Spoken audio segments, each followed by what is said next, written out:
আমি যখন এসে গেছি, ও আর কোনো অঘটন ঘটাতে পারবে না। ও আর কারো কোনো কিছুই করতে পারবে না।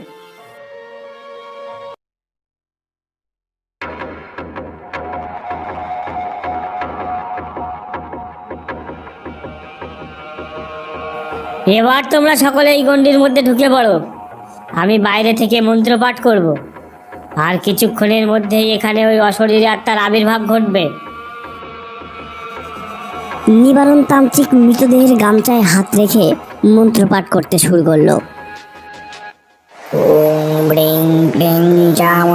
মন্ত্রপাঠ শেষ হতো দমকা হাওয়ায় রাস্তার পাশে জাম গাছটা একটি মোটা ডাল মরমর শব্দে ভেঙে পড়লো মাটিতে। কেউ জায়গা থেকে এক বিন্দু নড়বে না, নইলে তোমাদের প্রাণ হারাতে পারে।